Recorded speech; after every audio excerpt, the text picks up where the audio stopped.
Most people do not lose respect because of one major mistake. They lose it because of small habits, repeated again and again, that seem harmless. But day after day they slowly wear down their image in the eyes of others. And the most dangerous part is this: you may be doing these things every single day without even realizing that you are pulling down your own value with your own hands. In this video, you will see 4 toxic habits that quietly destroy your credibility, your image, and your weight in both your personal life and your work. Not just so you can avoid losing points in other people's eyes, but so you can rebuild something even more important: trust, composure, and the dignity of a person worthy of respect. Because in the Stoic spirit, reputation is not protected by beautiful words. It is protected by discipline in the smallest actions. And pay special attention to the 3rd habit. A lot of people think it is only a small communication mistake, but it is exactly the thing that quietly makes others see you as impulsive, ego-driven, and not worth listening to. All of us have gone through seasons when we were not paying enough attention to ourselves. We say something casually without thinking about what it leaves behind. We promise something and then forget it. We cut people off because we think our idea is better. We complain too much because we think it is just a way to release pressure. Seen one by one, these things may look small, but added together, they send one very clear message to other people. This person is not steady. And the painful part is that many people do not understand why they are no longer respected the way they used to be. They do not see the price of these habits that seem so normal. Respect rarely disappears because of one big fall. It usually leaves very quietly, through small repeated behaviors over time. A strong person does not only avoid major mistakes. A strong person also watches the small distortions in the way they speak, promise, listen, and respond to life. Marcus Aurelius once reminded himself, "Do not waste time arguing about what a good person should be. Be one." Stoicism does not begin with theory. It begins with looking straight at yourself, without excuses, without sugarcoating, and without blame. 1. Do not turn your mouth into a delivery system for other people's private lives. The first habit that destroys respect is gossiping, talking behind people's backs, and using other people's private lives as entertainment. This is the most common mistake, and also the one people dismiss the most easily. Gossip hides itself very well. It does not show up as cruelty in the beginning. It shows up as a fun conversation, a side comment, a little, "I heard that," a few remarks that seem harmless. But its true nature has never been harmless, because every time you take part in it, you are sending a very bad signal. I am not trustworthy. I do not know how to keep what should be kept. I am willing to use other people's business to fill my own conversation. The problem is not only that you are hurting the person who is absent. The problem is that the person listening to you is also judging you. They may laugh with you in that moment. But deep down, a question starts forming. If they talk about someone else like this today, what will they say about me tomorrow? That is how respect dies. Not loudly, not with an announcement. People simply stop trusting you. A very real example. In a group, someone starts sharing private details about a person who is not there, and everyone turns it into a joke. The person laughing the loudest that day may be the same person people quietly distance themselves from later. Not because they committed some huge sin, but because they revealed that they do not have the moral depth to be trusted. Epictetus made this very clear. What does not belong to you should not be quickly picked up by your tongue.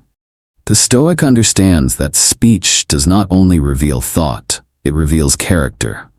The deeper principle here is dignity. A person with dignity does not feed on someone else's honor. A person with self-respect does not need to lower absent people just to make a conversation seem more interesting. Small minds discuss people. Average minds discuss events. Great minds discuss ideas. Every day, Which level are you choosing to stand on? 2. When your words lose value, you lose value with them. The second habit is being unreliable. You promise and do not follow through. You say yes and then disappear. You speak with total certainty, but when the moment comes, all that remains is excuses and silence. This is one of the fastest ways to destroy respect. Because in this world, people can forgive awkwardness. They can forgive the fact that you are not yet highly skilled. But it is very hard to trust a person whose words carry no weight. Many people fool themselves into thinking they are simply being flexible, adapting, or not wanting to be boxed in. But if your flexibility constantly disappoints other people, then it is no longer flexibility. It is irresponsibility. A person who does not keep their word slowly creates this feeling in others. Do not rely on them. Do not expect too much from them. Do not give them anything important. And once people begin thinking that way, you lose more than trust. You lose bigger opportunities in both work and relationships. A very practical example. You say you will show up for something important. The other person prepares, waits, and trusts you. Then at the last minute, you send a rushed message. Sorry, something else came up. You think you only missed one meeting. But what was really lost was one piece of trust. Seneca treated keeping your word as part of virtue. A person of integrity does not need to talk a lot about reliability. They live it through small actions. Arriving on time, responding when they said they would, being clear about their limits, and not accepting what they cannot actually carry. The psychology of respect is simple. People do not admire you because you make impressive promises. They admire you because they see that you say little and do what you said. In the workplace, this is even clearer. You may be smart, talented, and good at communication, but if you do not do what you say, you will be cut off from serious opportunities. Talent gets attention. Reliability gets responsibility. The deeper principle here is integrity. Integrity is not something you display. It is the repeated habit of doing what is right, even in small details. A strong person does not promise to impress. They only accept what they can carry. And because of that, their words have weight. At this point, take a second and look at your own life. Have you ever lost trust in someone because they talked well but followed through poorly? Comment 1 if you've met that kind of person. Comment 2 if you have been that person yourself sometimes. Honesty is not weakness. Honesty is where self-correction begins. 3. Interrupting people is a subtle way of announcing that your ego is bigger than your ability to listen. This is a habit many people treat as small, but it leaves a terrible impression. Cutting people off while they are speaking. At first glance, it seems harmless. You think you are simply being engaged. You think you are participating. You think you have a good point and want to jump in before the moment passes. But the psychology underneath is often uglier than we want to admit. Every time you interrupt, you send an unspoken message.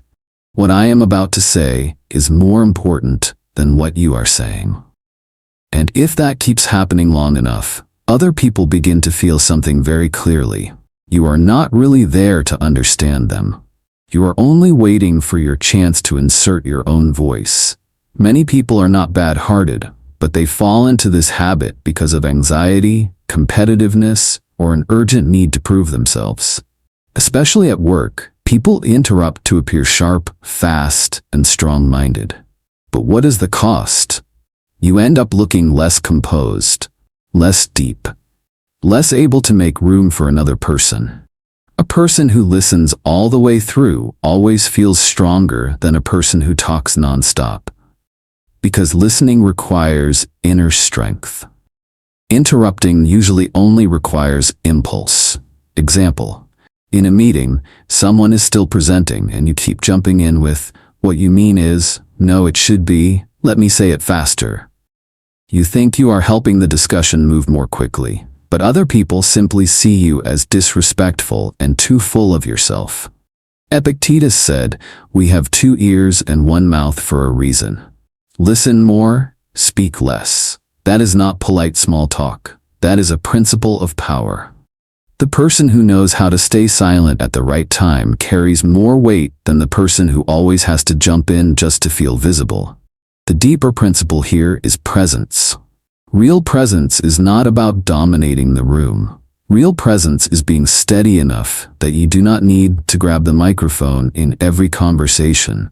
When you learn to let other people finish speaking, you do not just understand them better.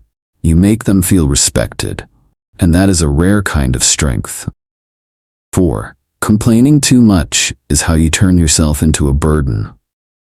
The final habit is excessive complaining, to the point that negativity becomes part of your identity. Everyone complains sometimes. That is normal. You are tired, so you complain. You are stuck in traffic, so you complain. The weather is bad, so you complain. Someone treated you unfairly, so you complain. The problem is not one complaint. The problem is when complaining becomes the rhythm of who you are. At that point, you are no longer releasing pressure. You are spreading exhaustion. People who stay around you long enough begin to feel drained. Not necessarily because you are a bad person, but because you make the atmosphere around you heavy. You focus on what is wrong so often that other people begin to feel that nothing is ever good enough for you. The psychology of this habit is clear. A person who constantly complains slowly locks themselves into the role of the victim. And when you get used to living like a victim, you lose the most important thing of all, the sense that you still have power to act. Stoicism teaches something very sharp. If it is within your control, act. If it is outside your control, accept. Complaining for too long usually means you are doing neither. Example, if the environment does not fit, change your way of working or leave. If the problem can be fixed, fix it. If it cannot be fixed right now, more complaining will not make it lighter. It will only make you heavier. Marcus Aurelius did not teach people to deny difficulty. He taught them not to surrender to a weak way of seeing difficulty. A person who constantly complains makes others feel that they lack life force. A person who looks at reality, chooses action or acceptance, creates the feeling of steadiness. A very ordinary example. Someone enters every room with a complaint. Work is miserable. This person is awful. Society is broken. The weather is terrible. Life is unfair. At first, people sympathize, but over time, they start avoiding them. Not because that person has no valid points, but because the energy they bring does nothing except drain. The deeper principle here is emotional independence. A mature person does not deny negative emotion, but they do not turn it into a house they live in permanently.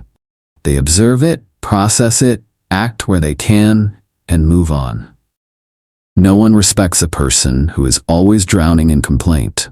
People respect the person who brings clarity, responsibility, and the weight of a disciplined mind into a shared space. If you look closely, all 4 of these habits have one thing in common. They do not just make other people lose respect for you, they also make you lose respect for yourself. Gossip cheapens you. Breaking your word empties your speech of value. Interrupting exposes an ego that lacks control. Complaining too much turns your energy heavy and exhausting. And the good news? Every one of these habits can be replaced with Stoic discipline. Replace gossip with discretion and depth. Replace broken promises with integrity. Replace interruption with fully present listening. Replace complaint with action or acceptance. That is the real path to earning respect again.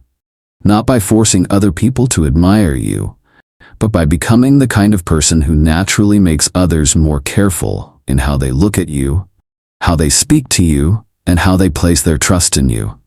Which of these 4 habits do you see most clearly in yourself? Comment 1, 2, 3, or 4. And if you like Stoic content that is sharp, deep, sober, and honest like this, like the video and subscribe to the channel so we can keep walking this road together.